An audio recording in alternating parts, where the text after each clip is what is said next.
Thank you. Over to you. Thank you very much. And I will start sharing my presentation. It's always safe to hide behind the presentation, especially for more introverts people like me. I will just go on and start talking, and please interrupt me at any point if you wish. I did ask Aishwarya to help me and check the chat. So if you want to ask questions or comment on something, please do that. And also please just open your microphone and interrupt me, because I do appreciate interactions with you. I have picked a topic which has been interested me for quite a while because of my clients. I had during the last few years clients, CEOs, who told me that I do not want to be empathetic. And they really raised my interest. And that when I asked why not, I understood that they have a very strange definition for what empathetic means.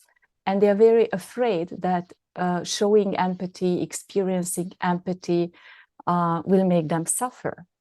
And I have also learned through the journey with them that, first of all, when we change the definition of empathy, then they welcome that. And they are people who really care about their organization and their people. And I have also had clients who have been very, very empathetic, and they try to be less empathetic because they are getting tired, they are burning out, and it's not easy for them. And we try to work with their belief systems. They also saw psychotherapists, and they try to work with their childhood to see if the roots of their over-empathy is there. But actually it turns out that they belong to a category which is called highly sensitive people, which has been acknowledged, discovered recently during the last 1 or 2 decades. So in this presentation, I will give you some information about what I find interesting and important. I'm sure that some of this will be familiar for you, but I also hope that maybe I will be able to give you 1 or 2 or maybe a little bit more thoughts, which you can take away and ponder, and maybe, you know, dig deeper into some aspects of this.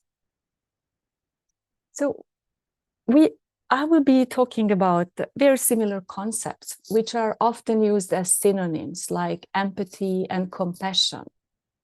And I noticed that they even do not translate into some languages. We have in English these 2 terms like empathy, compassion.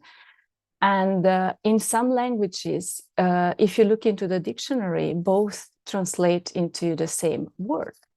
So the question is, can we use them as synonyms or not? And I think that when nowadays we are talking, especially in the organizational setting, more and more about the importance of empathy, and sometimes we also talk about the importance of compassionate leadership, maybe it would be important to dig a little bit deeper and understand what they mean, even if the differences are really small. And what you also have to know about me, that I have a background in linguistics. So I get very curious about how we use words, about the meanings of words, what they cover. And maybe in this case, it's not only important, on one hand, it is important whether we talk about empathy or whether we talk about compassion. But I think it's even more important to understand what is really the difference, what is happening in us, what is happening in our relationships, what is happening in our brain, and what is the impact of them. So in this sense, they have similarities, but they are not synonyms. And also, I would like to just maybe raise your curiosity a little bit. because often we think about compassion and empathy that they are really good and they are useful. But is it really so? Can empathy and compassion have also some negative aspects? What is probably not new for any one of you is how we often define empathy. On one hand, you can see in the picture, I don't know if every culture has the same metaphor, but in many languages and in many cultures, we say that walking in the shoes of another person. But actually, empathy is a very complex construct, which is studied by many, many disciplines like psychology, sociology, and recently only by neuroscience. And I will talk about the different aspects of empathy. So on one hand, empathy is about sharing the feelings with other people, feeling even the same feelings. And actually, we did have recently a conversation with one Spanish researcher, whether it's possible to feel the feelings of another person, or we are just feeling our own feelings. And probably it's both. That's the right answer. And we will be talking about this.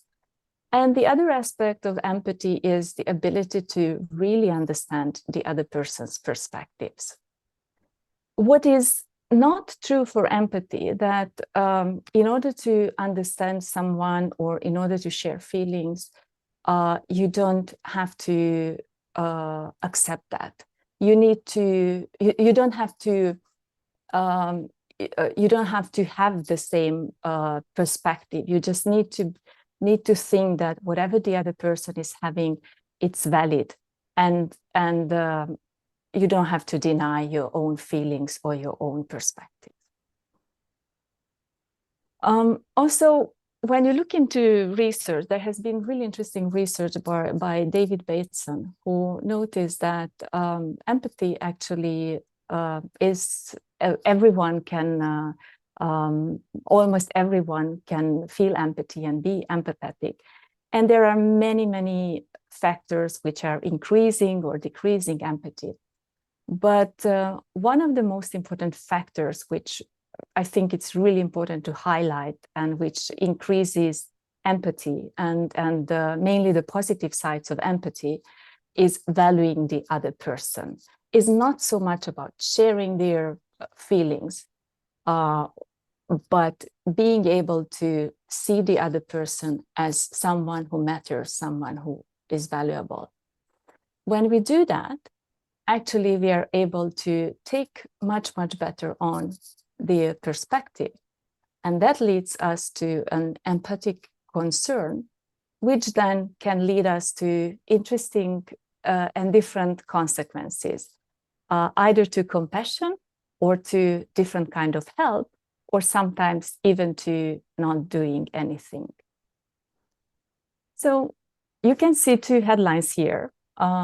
Empathy does have benefits, and probably that is not surprising at all, but it does have downsides, and maybe this sometimes surprises people.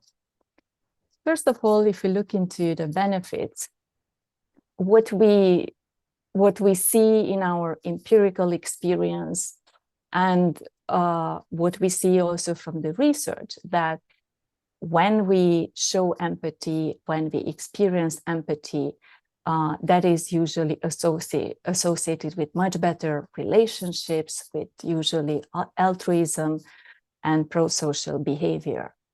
And recently, I think that I got an interesting research from ICF. Maybe you read that also. It came from one of the daughter organizations from the ICF, which looked into who is more empathetic, AI or doctors and nurses.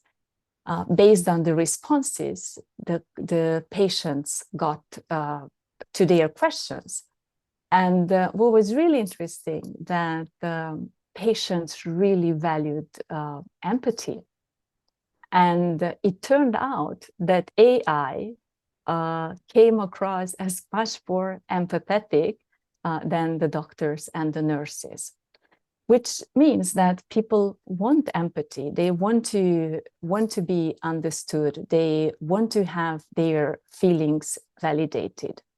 And also, in another research, what I saw recently, I think about a year ago, that, and I don't remember who did that research, but what fascinated me, the results of it, that a lot of employees, so first of all, we see that most of the employees, more than 90% of the employees, want their organizations and their leaders to be empathetic.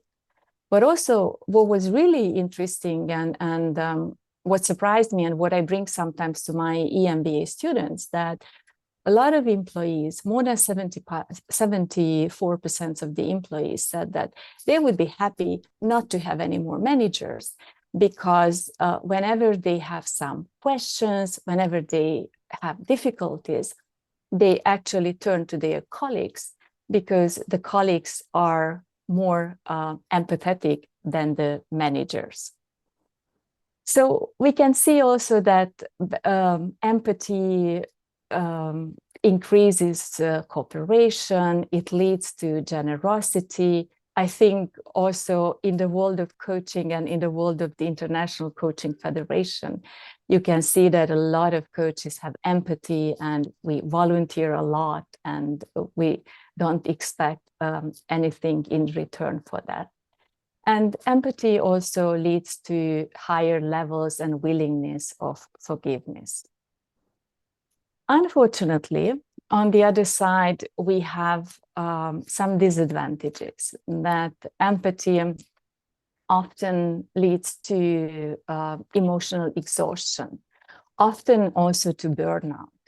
It does lead also to aggression. It's also interesting what I see sometimes from empirical experience and also from the research, that when very empathetic people just get tired, get fatigued, they are more prone to be angry, to show their aggression.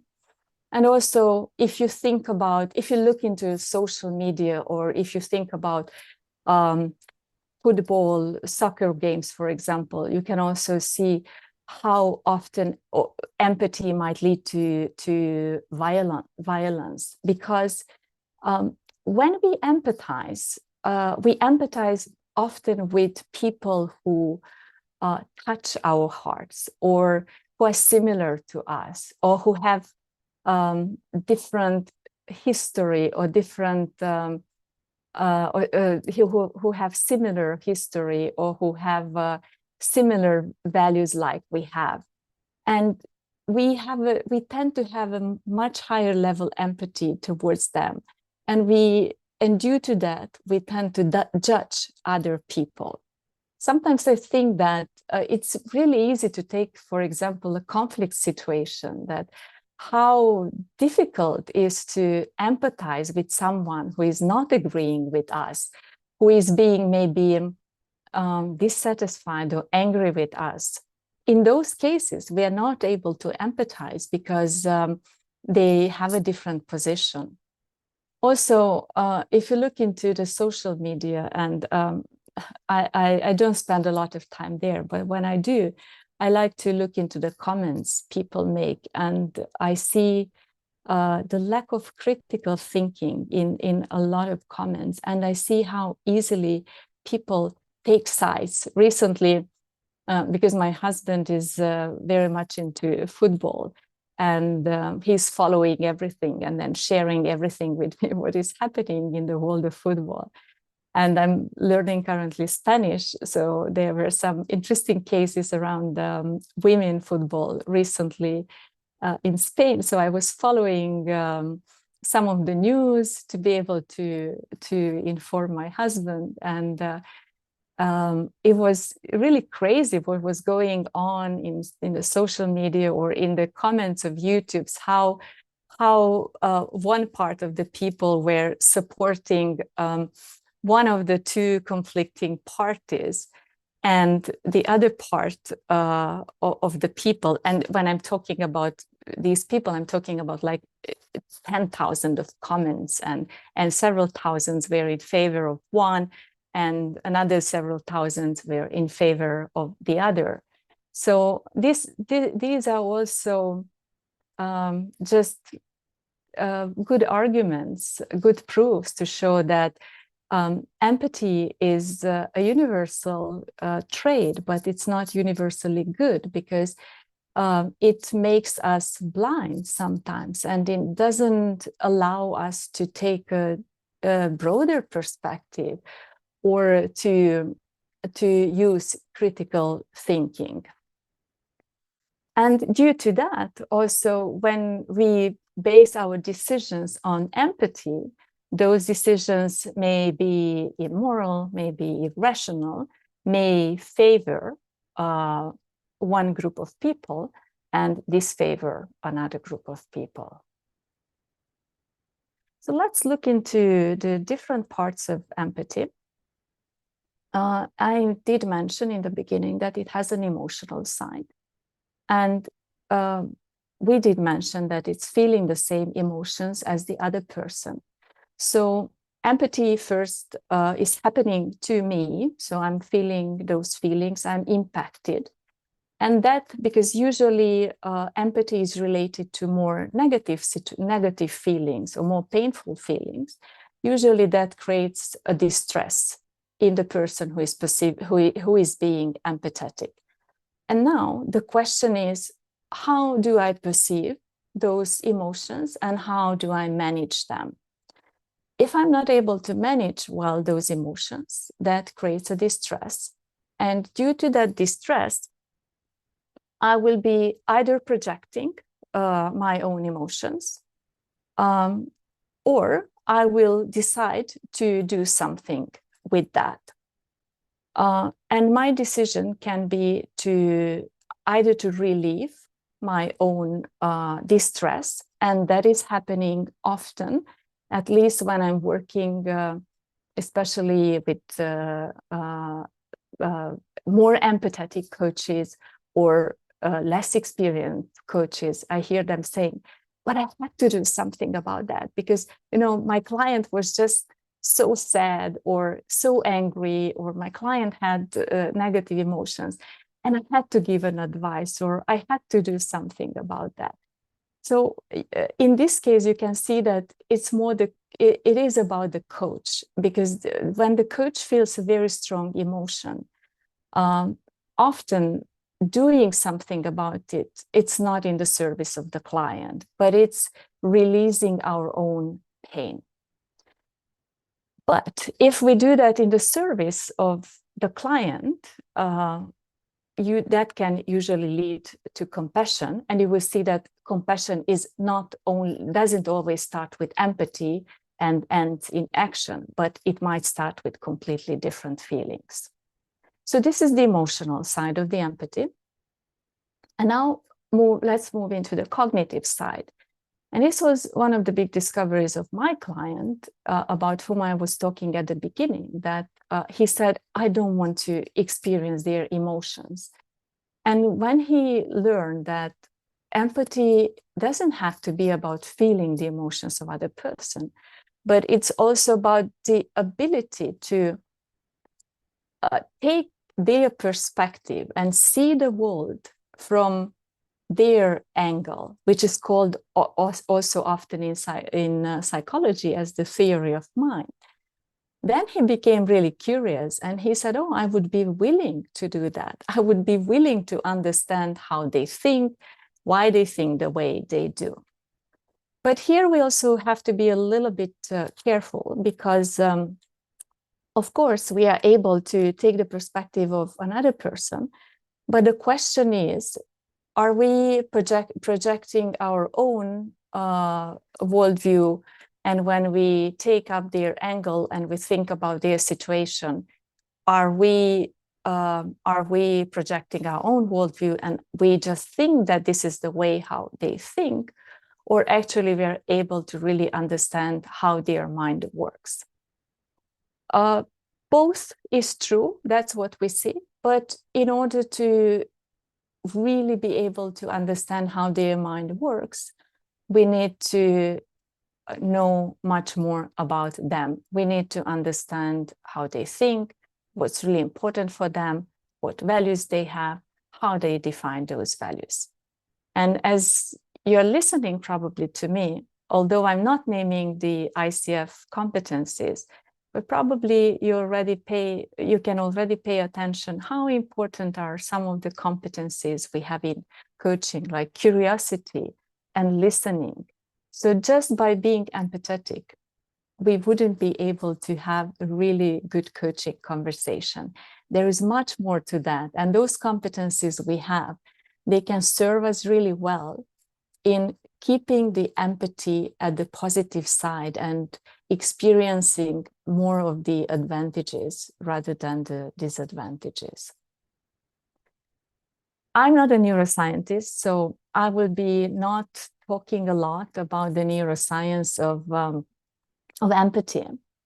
And if this is interesting for you, you can look into that. One of the great researchers in this area is Tanya Singer. She compares empathy with compassion. But I will just emphasize here a couple of thoughts. One, that the two types of empathy I mentioned have also some same activation in the same territories of the brain. So, for example, in the medial prefrontal cortex or the anterior insula. But when we talk about cognitive empathy, we see much higher activation in the prefrontal cortex. And when we talk about emotional empathy, then we see bigger activation in the mirror neuron system. How empathy develops, first of all, what we know that about 10% of empathy is innate and genetic. So this has two meanings. One is that we all have empathy when we are born. The second one, that it depends on the genes you are inheriting, and also the rest depends on the culture. Little children can feel empathy, and animals have empathy. But the rest is influenced by environmental factors. And it is a lifelong development. And empathy can be very well developed. Usually, when we measure the empathy, then women often score higher. No wonder, because in many cultures, it is the women who used to be encouraged to experience emotions, show emotions, be in a more intimate relationship with other people. But fortunately, what I am seeing, that more and more men allow themselves to be more empathetic, and that they have strong skills in empathy. I also mentioned, and I will highlight again, that just valuing the other person leads to positive empathy. And again, if you think about the basic definition of ICF, that the client is whole, resourceful, and creative, and this is the perspective we need to take. So with valuing the client's identity, valuing the client's personality and intelligence and resources, we can stay much more at the positive side of the empathy. It's also important to enhance the perspective taking. So when I work with my clients, I often invite them to just see the situation from the perspective of their employees, their team, or to see the situation from the perspective of the clients of the company. And by taking these different angles and different views, they actually develop their empathy. Once I even got a huge project just because I took the CEO of the company into the position of the client. And when he saw how the clients experience the company, he said, "Oh, this is not going to happen anymore. We have to change something in how we serve our clients." And also, it's important to train curiosity, to be non-judgmental. And I cannot emphasize enough that one of the most important competencies or skills we as coaches need to have is objectivity. And I think that's a very nice combination: objectivity plus compassion, objectivity plus empathy, that helps us again to tap into the valuable experiences of these concepts. And I have this image of reading.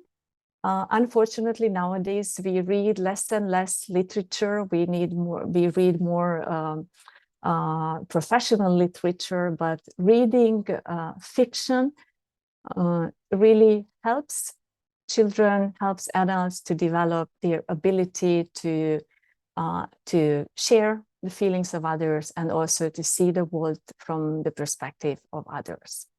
And finally, participating in the culture of other people, it's a fantastic ability to do that. I would add, as a linguist, I would also add that learning languages helps to develop our empathy.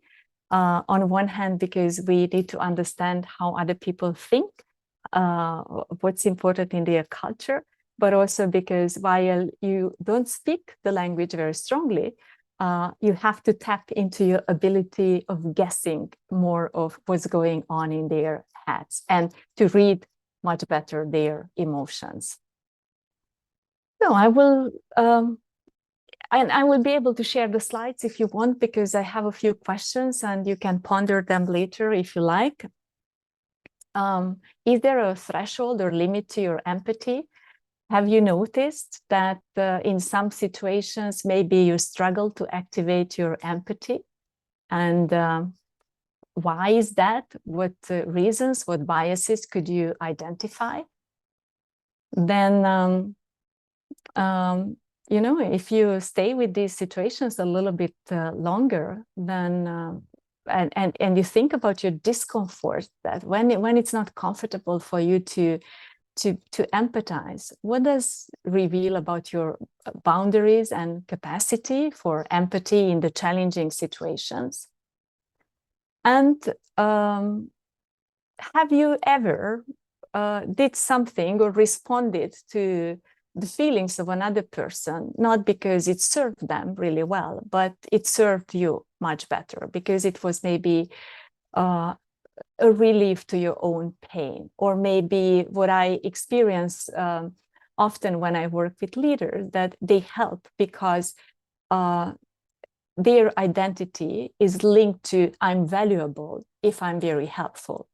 And they, when they use their empathy to be very helping, to be very valuable, but not necessarily in the service of their team or employees. So how compassion might be different from empathy? First of all, this is also a very complex concept, but one of the... Sorry, yeah? Can you please display the previous screen again? I hadn't gone through the last question, sorry.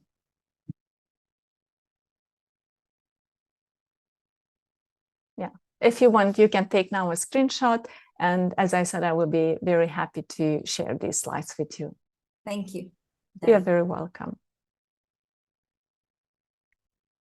So one of the main differences between empathy and compassion is that if empathy is usually a more uncomfortable feeling, because we empathize more often with people who experience painful feelings. Although, of course, if you watch romantic movies or if you watch really happy movies, you can share the feelings of happy people.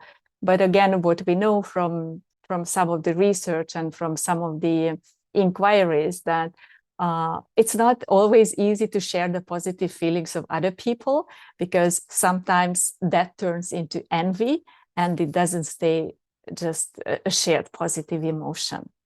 In contrary, compassion, although it's also a response to a suffering, but usually it's a warm feeling. It is a concern and desire to really alleviate the suffering of others, not for our own benefit, but for their benefit. And the other difference is that compassion is always action-oriented. And contrary to what some people think, that compassion requires kindness, which is sometimes true because you need to be kind, but actually compassion requires a lot of courage. And maybe, again, you have seen, witnessed situations, maybe you have a personal experience, maybe you saw other people that sometimes, for example, let's take an unjust situation. Some people really empathize. We know how bad it is to be in such a situation, but we don't take action. So compassion, when we feel compassion, then we do not just talk about how bad is these people to feel the injustice, but we have the courage and the willingness to do something about that. We already talked about the neuroscience of empathy. So there is, and here is a disagreement between the researchers, because some researchers say that actually empathy and compassion share some of the brain activities, and empathy is part of compassion. But there are other researchers like Paul Brown, who says that actually you don't have to feel empathy in order to be compassionate.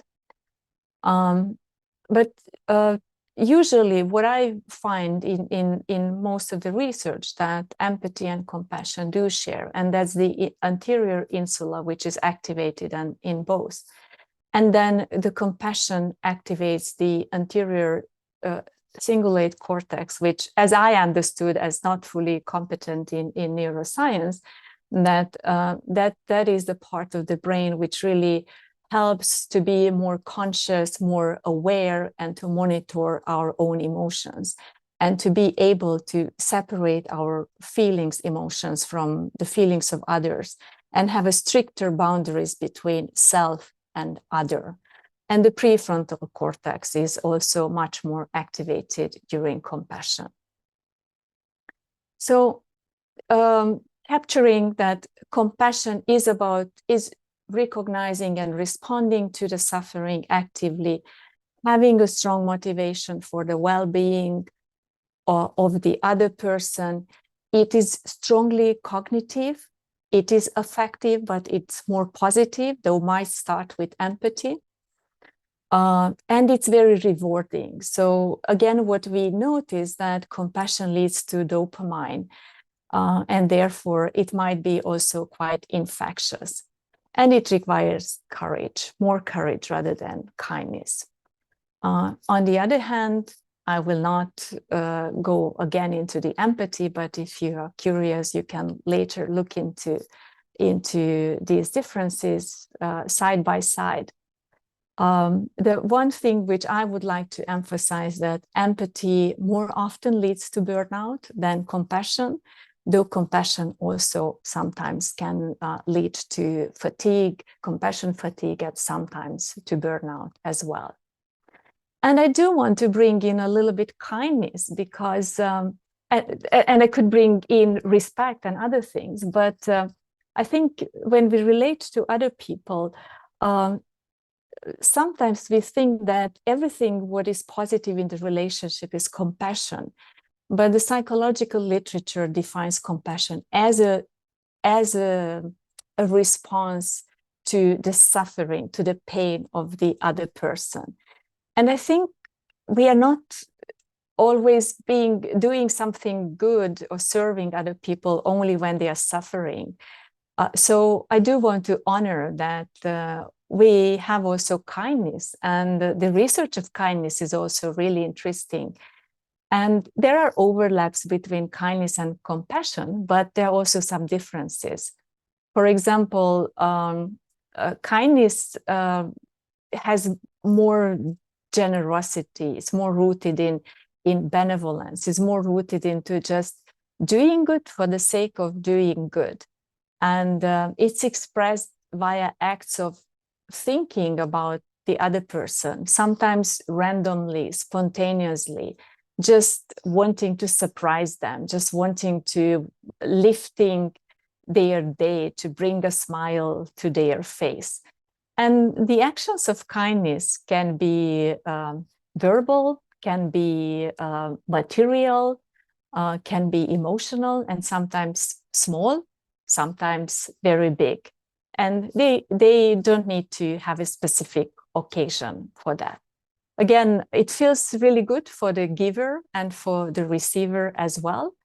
And although it also might activate the same dopamine and reward system, but usually the research says that it is maybe less, kindness is less intense than the good feelings after being compassionate.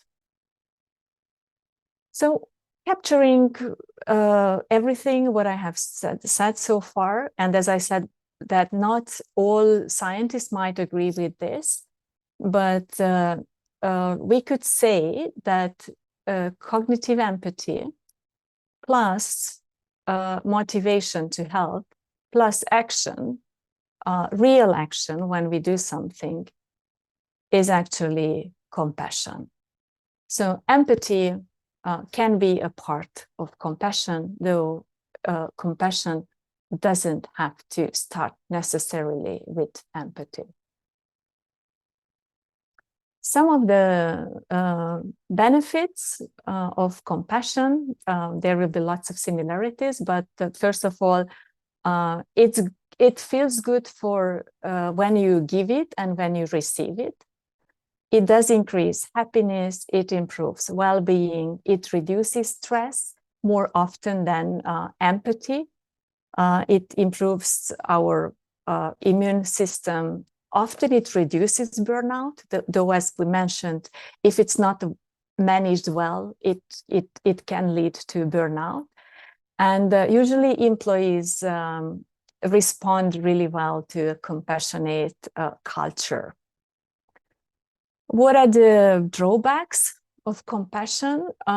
What I see that it leads often to a doing bias. So some people who constantly want to do something, want to help, they stop thinking whether it's really necessary, whether the best way, what would be the best way to help in that situation. Therefore, they might also experience some compassion fatigue. I also find that sometimes being too compassionate, it comes across as a disrespect to others' capabilities, because I might not treat the other person as a whole, capable and creative, but I'm more prone to just do something because I'm so much dependent on doing good and dependent on the dopamine I experience afterwards. And it might sometimes even lead to disagreements, because I did have conversations with some people who said that sometimes they don't want help. It's unsolicited. The only thing what they have is just to be listened to. They want to have a space to share about their situation, about their suffering, and they don't want anyone to do anything specific about that. So here we go again to our good competencies, because I think that I believe 100% that empathy and compassion, at least in our profession, must be accompanied by presence, by being really present to our own triggers and to our own feelings and responses. It must be accompanied by curiosity to understand more. by objectivity, as I mentioned, by respect to the other person's capabilities and decisions and identity. We must activate critical thinking, and instead of just immediately reacting and doing something, thinking through, often inviting the client to think about what are the best alternatives. And if we don't want to experience burnout or fatigue, empathy fatigue or compassion fatigue, we need to have self-compassion. And now I was talking more about us as coaches, but I do believe that this is important in organizations as well. And nowadays, when there is a huge burnout rate in the organization, I think one of the causes is because there is lack of humanity in the organization. But I also find the opposite, that in very positive organizations, people are burning out because they have created a be good culture, a be empathetic, a be compassionate culture, without emphasizing these skills I was mentioning, and without emphasizing really the need for self-care and for self-compassion. So allow me to take you a little bit into the world of self-compassion. And if you want to read more about this, there's a beautiful scientist, Kristin Neff, who has researched self-compassion for decades. And I highly recommend her work if you're not familiar with it. So self-compassion is exactly the same what I was talking about during the last probably 10-15 minutes, but it's giving the same to ourselves. So when we are in pain, when we are suffering, can we do something for ourselves, something good?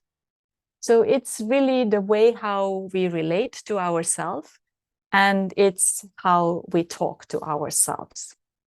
Kristin Neff says that self-compassion has 3 components. One is being kind to other self rather than harsh and strict and perfectionist and critical.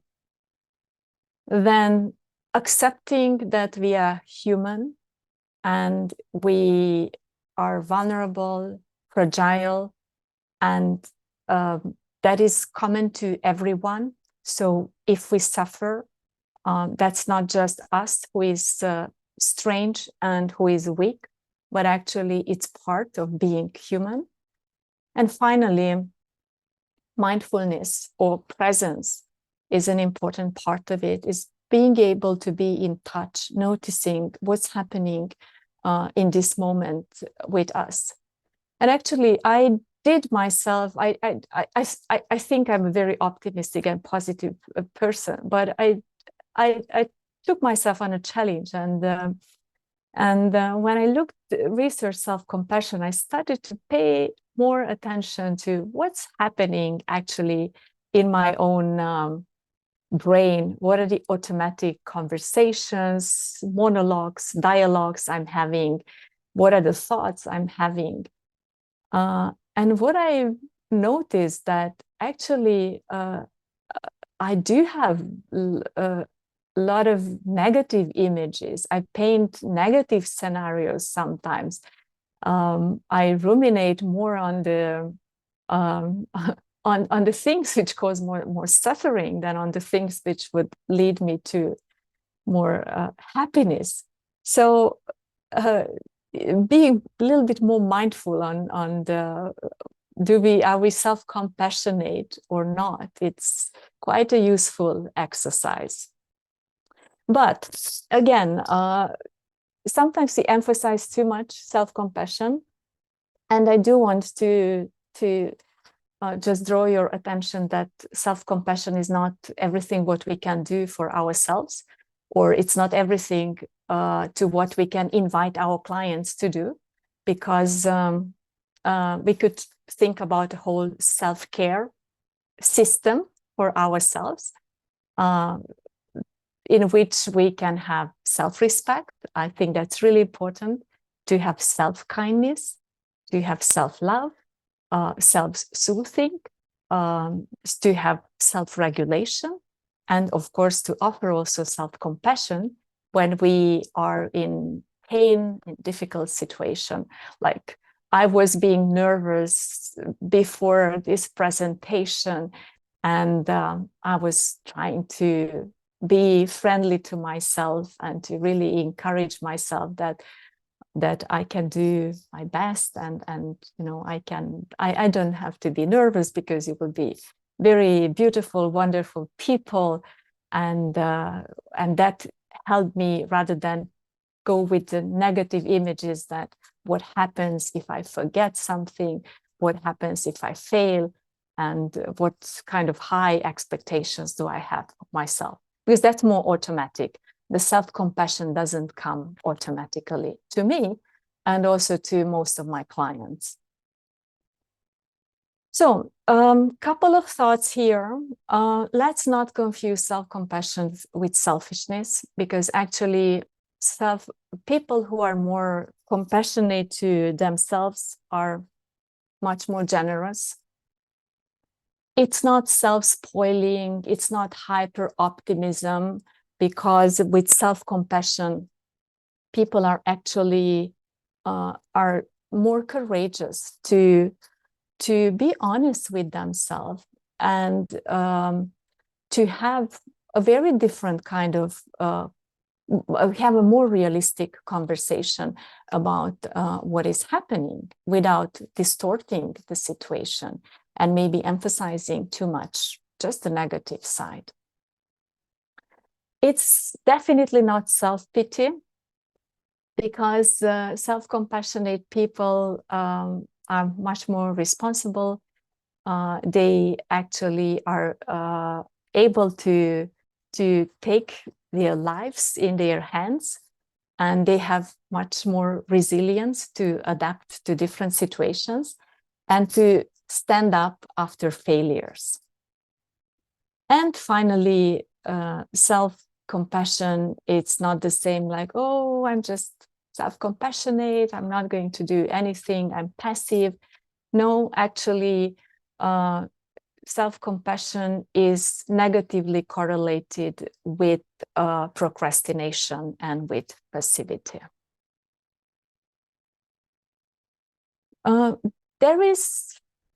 You can experience this on yourself. So if you do an empirical research, you can reflect or probably notice in the future that there is a very different chemistry in the body when you criticize yourself, because the body has a catabolic response. So it's not true what I hear often saying from my clients, that criticism leads them to better improvement and to better performance. Yeah, maybe in the beginning for a while, but actually they do that from a fight or flight, and from the fight or flight system, from fear response, when the adrenaline, cortisol gets very high, and that goes, then that starts the domino effect, because that leads to stress, increased blood pressure, elevated heart rate, maybe, you know, stress in the moment, but anxiety in the long term. And that has a tremendous impact on self-confidence, and of course later on performance as well. On the other side, we have self-compassion, which is an anabolic response, which taps into a totally different system. We have the so-called mammalian caring system. And I'm thinking about her name. Kelly McGonigal talks a lot about this in her book, The Upside of Stress, that even in stressful situations, when we are able to tap into self-compassion and activate the mammalian caring system, then we have a totally different domino effect. Like we release oxytocin, that increases trust, safety, the connectedness with other people. We are much calmer. We can think differently, and we activate actually the self-healing system of the body, and leads to well-being and leads to self-confidence. And it's sometimes hard to believe that by being self-compassionate, we can have a much stronger self-confidence. And with that, I'm already talking about the benefits that when we are compassionate to ourselves, we are less anxious, we are less fearful, so we can be calmer, we can have a more positive self-dialogue. We have a different self-esteem, and that leads again to a different, a higher self-confidence, which is important for a lot of things. Also, it's an increased resilience, because when we have a different relationship and conversation with ourselves, then it's maybe not so awful to experience a failure or not to perform so well, because we can then debrief that with ourselves in a more realistic and more positive manner. And of course, we adjust differently, much better to situations. Also, we matter more, and when we feel that we matter much more to ourselves, we are able to validate ourselves.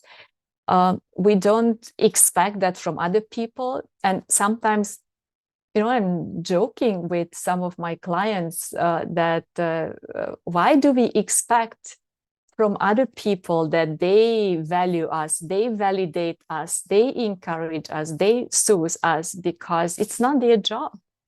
We can do that for ourselves. So we can matter for ourselves. And yeah, it leads to increased personal growth. It helps to overcome shame, which then leads to, because shame is associated with a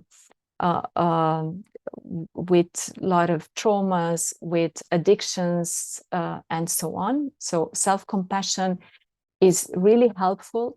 And actually, we know from therapy that when people are self-compassionate, then therapy sticks much better. And I think that's true for coaching as well, that when we support our clients to be more self-compassionate, then the results, the improvements coaching gives sticks much better. So again, I have some questions to ponder. Do you find it challenging to be compassionate to yourself? Why? Are you able to strike a balance between self-compassion and compassion to others? In what instances demonstrating compassion may have led to compromise your own personal boundaries or self-respect? Because that happens sometimes when we prioritize others. And what self-compassion practices do you have? Do you journal? Do you meditate? Do you do loving kindness meditation for yourselves? And so on. And finally, I will use a few minutes to go into something what is very much related with empathy. And I think it's even more important for these people to develop self-compassion and self-compassion practices. It's the highly sensitive people. It's not a disease. It's not a disorder. If you look into the total population of our planet, what we see that about 30% of the people have lower sensitivity than the average, and about 25 and 30% of the people have higher sensitivity than the average, and then we have the average. So what is sensitivity? We all have. Yeah, without sensitivity, we wouldn't be able to gather the information from the environment. So our senses help us to feel the cold, which I'm starting to feel because my window is open. We pick up, our brain helps us, and nervous system, to pick up the information from the environment. 50% of the sensitivity, whether it's high, average, or low, it's genetical, and 50% is learned via the interaction with the environment, or it's cultural, because some cultures encourage more, allow more to be highly sensitive. Others encourage to be less sensitive. So there are two components: our senses, yeah, which we have quite a few, and it has also the cognitive processing. And what is important here, that the more sensitive people actually biologically have a more active nervous system. They have more active senses and emotional and cognitive processing. So it's not a choice. Their mirror neuron system, is more active than in the people with average sensitivity. So they cannot, by will, control what is going on in their nervous system or in their brain. And I think this is important to be emphasized and acknowledged and accepted, because otherwise, like my client, they are blaming their belief system, they are blaming their childhood, or they are blaming something else because they cannot be less empathetic. So very briefly, how can you recognize whether someone is a highly sensitive person? Of course, before saying that, I just want to emphasize that they can feel much stronger negative emotions in negative environments. And these people will burn out really easily in companies with negative culture. And they feel much better in positive environment than the average people. So they usually have a low sensory threshold. They feel pain much stronger than the average people. They have very intense emotions, positive and negative emotions. Therefore, their mood can change more frequently. They have a very intense sense of empathy. They will tap more easily into that distress we already mentioned. But they also can have higher emotional intelligence and ability to really recognize their feelings. And also they have a much greater emotional saturation. So what we mean that they get tired by those feelings and sensations easily.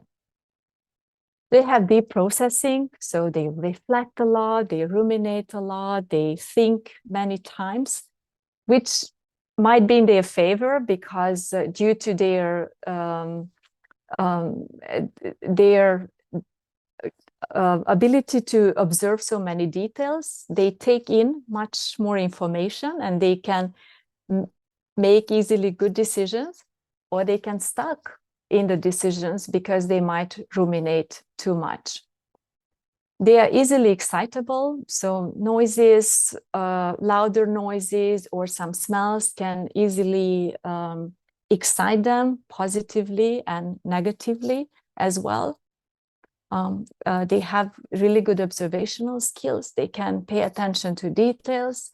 They can also be very strongly impacted by the nature, and they might have these very pleasurable awe moments when they see something truly beautiful in the nature or by art.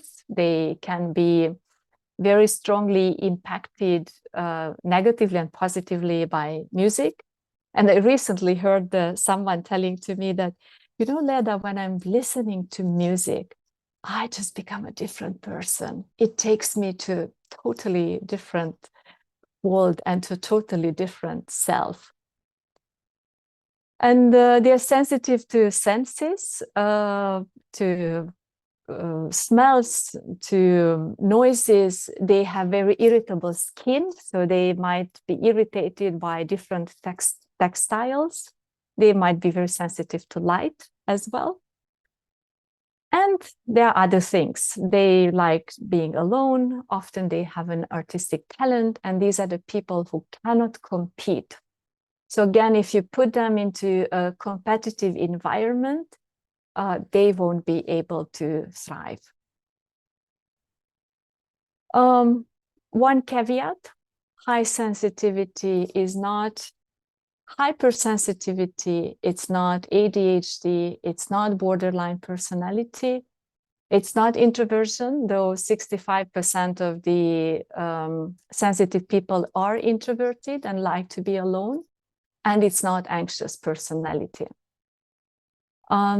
It correlates. We see that 80% of gifted people are also highly sensitive. The opposite is not necessarily true. And usually it correlates with emotional intelligence, with creativity, with empathy. And I'm conscious of time, so I will just jump into the last thing, that how can one take care of themselves if they are highly sensitive. So first of all, accepting it, acknowledging it, that it's like being bilingual or like being a blonde person. You cannot change it, but you need to develop your life around that, to create an environment which helps the positive part of the sensitivity come out and mitigate the negative side. You need to be able to draw stricter boundaries, to create a rhythm which includes active resting and active distancing from a lot of stimulus, which easily leads to oversaturation of that. And if you have clients or if you work with organizations who have highly sensitive people, I think it's also useful to acknowledge that they just might have different needs. And when we talk so much nowadays about diversity and inclusion, it's allowing them to create an environment in which they can thrive and in which they can have their own rhythm and in which they can take care of themselves. Yeah, I could go on and talk more, but 1 hour is short, and that's it. Thank you very much for staying here with me. I'm wondering if you had any questions or comments. I see some comments. Thank you very much for being active. Yeah, I see that you are quoting Brené Brown. Yes, fantastic. Hi. Thank you so much, Leda. It was a great webinar. If Leda is okay with extending it for 5-10 minutes, then we can go ahead and take some questions. Perfect. Yes. And if someone wants to go, please feel free to go. That's perfectly fine, because you need to have self-compassion and take care of yourself. Great. Please unmute yourself and ask the questions. So yeah, hi Leda, this is Kiran here. So the point which you mentioned about high sensitivity and its reflections in the personality, like trying to spend time alone and sensitive to smell and various other things. It was very interesting. Do you recommend any material for reading? Because I resonate with those points which you mentioned, and it was good to know that it relates to my sensitive nature as well. So I want to explore more about it. And thank you Yes. for this wonderful session, Leda. Yeah, thank you very much for the question and for listening. Eleni Aron, I think it's, I would write it, I think this is how you spell it. I'm writing it in the Eleni Aron. I'm not sure whether it's one A or two A's, but if you just type in highly sensitive person and you look for Eleni, I think she's Eleni, she has been one of the forerunners of this. And also you can look into the literature. There is a lot of literature about empaths, but being an empath and being a highly sensitive person is not the same, though they share also common skills. Thank you, Era. You're very welcome. And I think any other hands, or just there's still, the hand is still up. Yes, someone already said, Elaine Aaron, thank you very much for helping out. Yeah, thank you. I've just copy pasted a form link for the CCU certificates. Please don't forget to fill it, and you'll immediately get the certificates. If anybody has any more questions, please come on camera or off mute, and you can please go ahead and ask the questions. Thank you very much for the rich comments and for being so active. I really, really appreciate that, because it's so, sometimes it's so lonely to present. Yeah, there's a question about the higher emotional intelligence quotient would mean a person has greater control over one's own emotions. How does that explain easily excitable, for example? Easily excitable could be, you know, you are impacted, so you cannot do anything about that. But emotional intelligence is more about how you manage that. So, for example, you have high empathy and your client is really talks about something what is really sensitive, and when you are a highly sensitive person, you can pick that up easily. And sometimes you pick that up somatically. Sometimes, you know, the client doesn't have to cry or doesn't have to show emotions, but the question is, how do you manage that? Do you recognize it? Do you recognize that it's your own emotion? And what are the strategies? So highly sensitive is not necessarily equal to having high emotional intelligence, because that's a learned skill. I hope that helps. Leda, you said, you know, people are, you know, such people cannot be in competitive environments and they cannot thrive there. Now, with all that you've said, I'm guessing,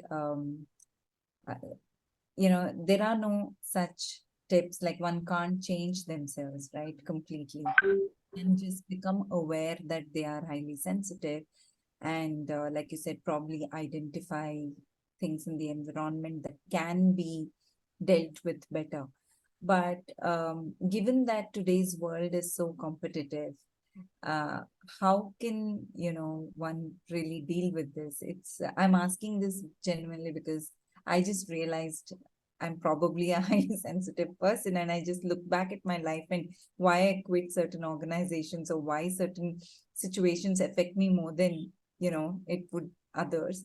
And there are people around me who will sometimes say, hey, you're probably oversensitive or something. May not, you know, I didn't know the technical term of this. So if you could give some tips, it would be. Yeah, that's a wonderful question. And, you know, I think there are probably also different philosophies here. I have the philosophy that we don't necessarily have to compete with people, because I also share with my EMBA students with, they are CEOs, and we talk about, yeah, it's a perception that you can compete, but that's a scarcity mindset. But actually, I have seen so many wonderful examples when companies who have thought that they are competition to each other start understanding that they can collaborate much better. So I would, you know, just invite you to think about, you know, how could you see more the world as not necessarily a competition, but when we do something good or we give something, it comes back to us. Or even in the coaching profession, when we give something to the profession is maturing. We are competition here to each other, yeah. So on one hand, you are my competition, but I think when we mature the coaching profession, when we give to each other, that comes back to us and it supports us much better. Yeah, thank you. You're very welcome. Thank you so much, Leda. Thank you for such an insightful webinar today. I think our message chat box says it all. Everybody has had a great webinar. Thank you so much. Let's look forward to collaborating again. Oh, thank you. Thank you very much. Have a lovely evening. It's late for you, and too. see you one day. Bye-bye. Bye-bye. Thank you.